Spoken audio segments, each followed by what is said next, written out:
Two birds, two bets, crazy people. I worked for 18 years for a guy that owned a dealership, and he was out of 5,500 dealers. We were number 5 in the nation at one point in time. So to say he was successful is putting it mildly.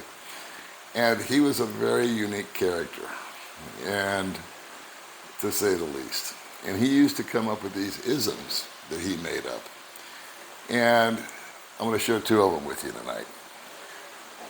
The first ism was, he came up to me one day and he says, "You know what, Paul?" I said, "What's that?" He said, "Most people walk by $1 million and don't even see it and pick it up." And then he just turned on his heel and walked away from me. And he left me with that, just hanging in the air. And for I don't know how many years, I don't know what he was talking about. Up till recently, I just figured it out. Another one of these isms was, and this he told everybody, it wasn't just me, but he said, always watch what everybody else is doing, and then you do the opposite. It's one of the ways to be successful in life. Because he was very successful in life. So I believed him. And I found that he was right over the years. And that was 20 some odd years ago that he laid those 2 little factoids on me. This month, 3 days ago, marks my 3rd year doing YouTube. And I have to tell you that I didn't want to do YouTube. I lived in the Philippines for 2 years.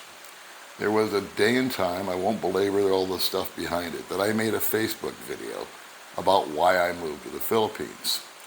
People picked up on it, and vloggers started to contact me and said, "You need to do a channel."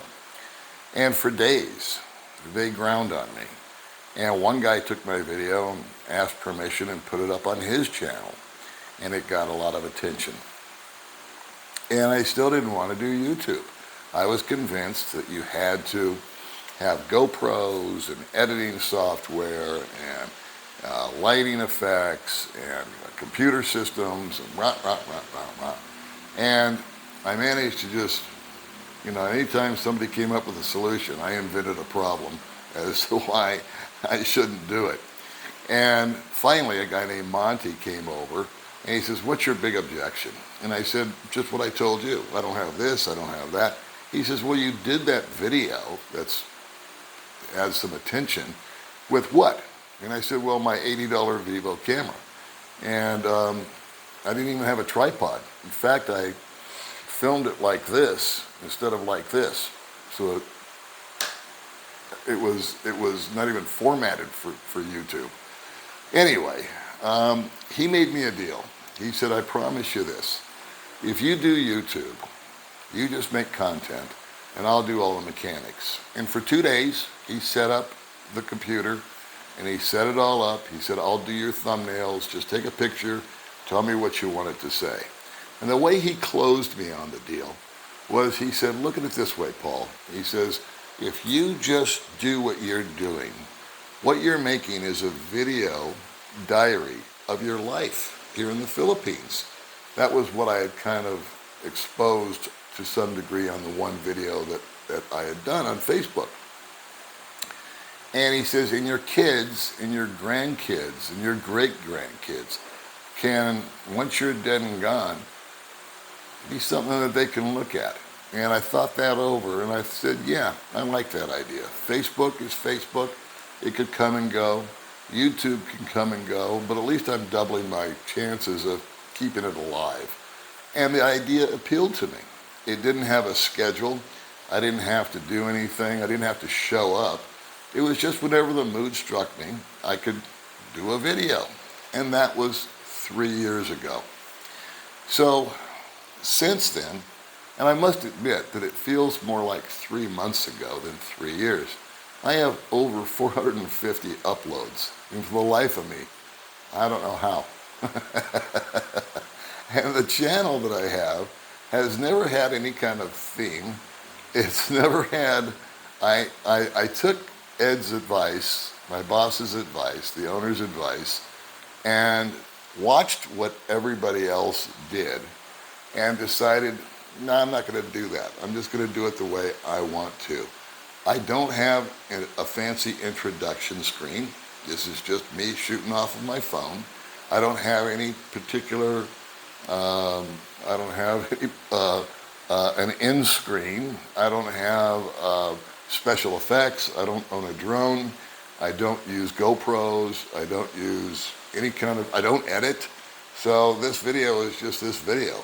I'm turning it on my phone, I'm talking to it, and then I'm going to stop and I'm going to upload it, and that's going to be the amount of energy that I'm going to put into it. And so, with all that being said, the last 3 years have been super rewarding on being on YouTube. I can't imagine having made it through the pandemic and COVID without having the YouTube channel. My YouTube channel was about 8 months old when the lockdowns hit. I don't even think I was monetized at that time. I don't think I even had 1,000 subscribers at that time. I may be wrong, but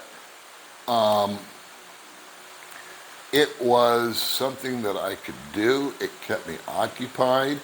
While I know, because I talked to so many people during that time when we were quarantined and locked up and limited in where we could go, I always had something to do. I had a purpose.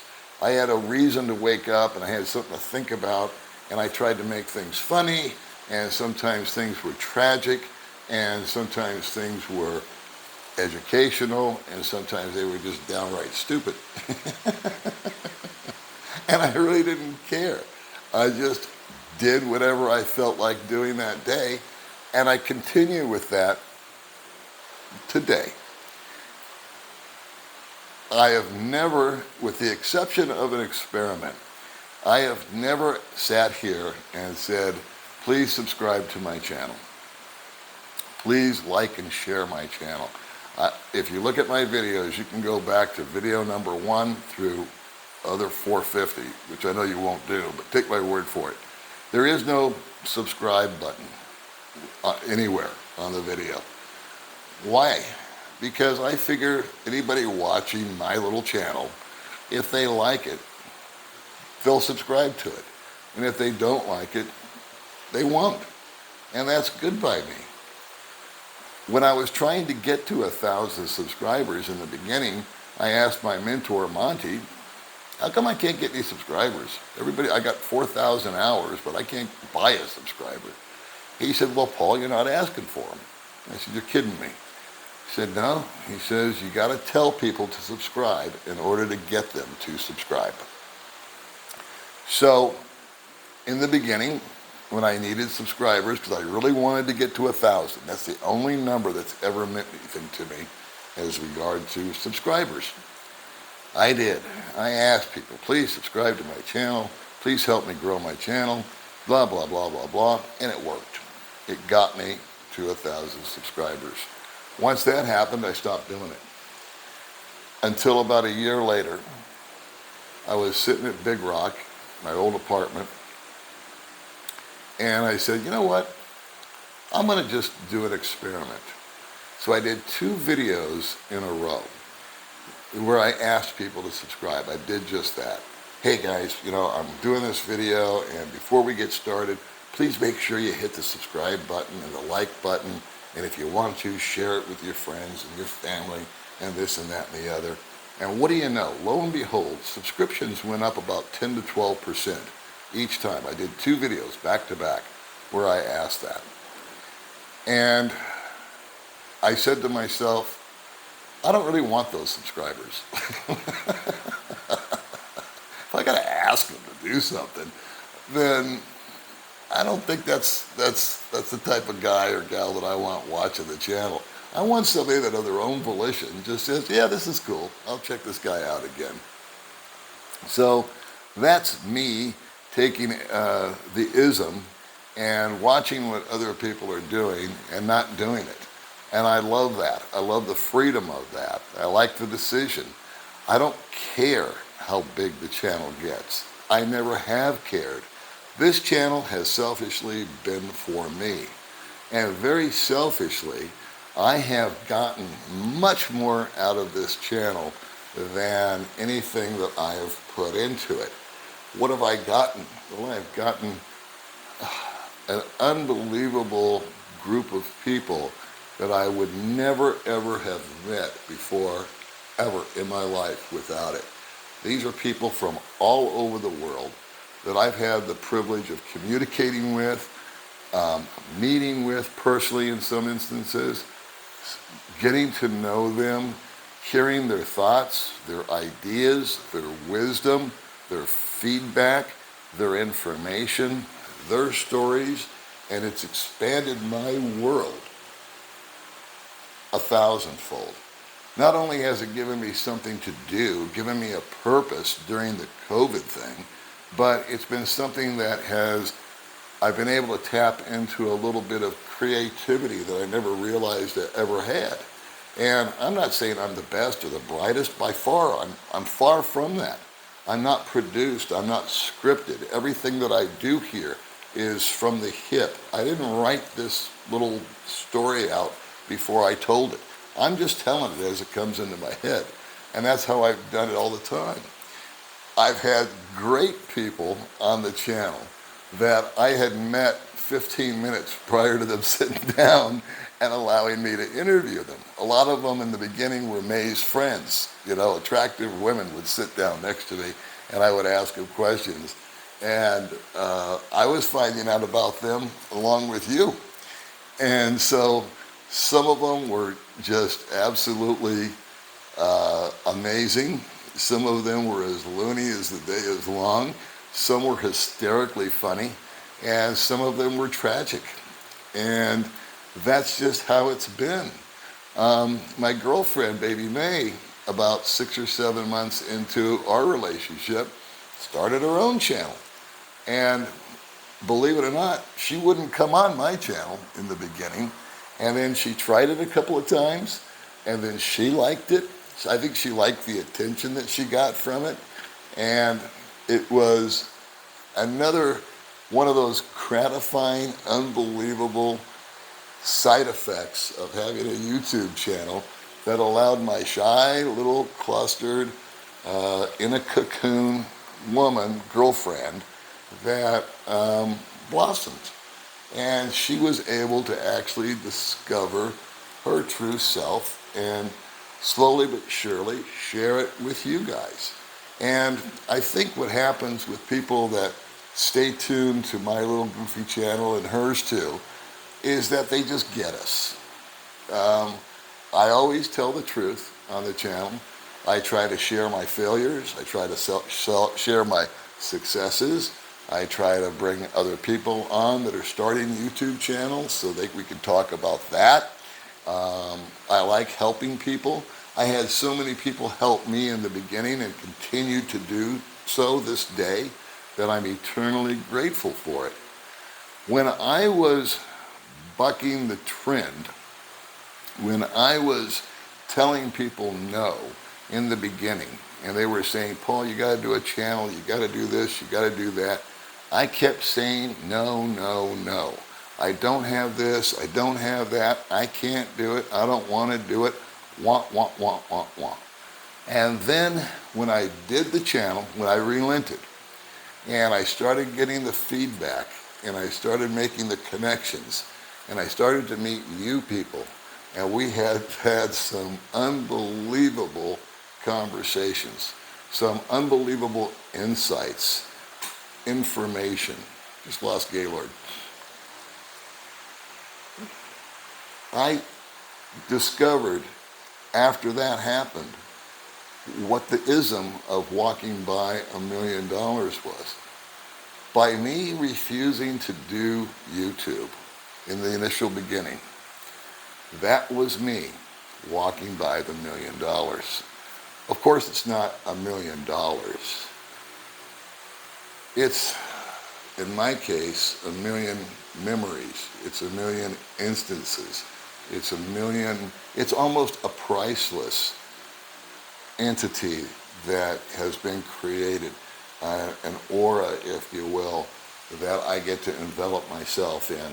It's much, much more than the $1 million. But if it hadn't been for the insistence of friends and those that cared for me in the beginning, I would have walked right by that $1 million. I love the fact that I don't have a schedule. I love the fact that I can just talk from my heart. I love the fact that I can talk about where I'm inadequate, where I fail, where I fall down, where I draw short of the finish line, and also get to share some successes and some victories. There's certain people, as I mentioned before, as far as May and myself, that just get me. And then there's those that don't. If you're thinking about doing a YouTube channel, I would encourage you just to go ahead and do it. Because the good news is you can make the video, you can review the video, and you can choose not to post the video. It would just be your video. And I've got lots of those too. I have private videos where I've just got just for me, or just for me and another person that I've been able to make. You don't need fancy equipment. You don't need to have whiz-bang special effects. You don't have to buy a drone. You don't have to invest a lot of money. You don't have to invest a lot of time. You don't have to, you can Google, how do I start a YouTube channel? And they'll walk you through the mechanical setup of it. I want to just thank you guys for that have been with me from the beginning, and of course thank those that are with me recently. I've had the privilege and the honor of meeting some people in person lately, and that's been very rewarding to get their feedback and their input. Some of it positive and some of it not so positive, and that's okay. So if you're watching this and you're thinking that you might too want to dabble into it, the only thing I would say is if you don't do it, it might be walking past $1 million idea. All right? So I'll see you guys in the next video.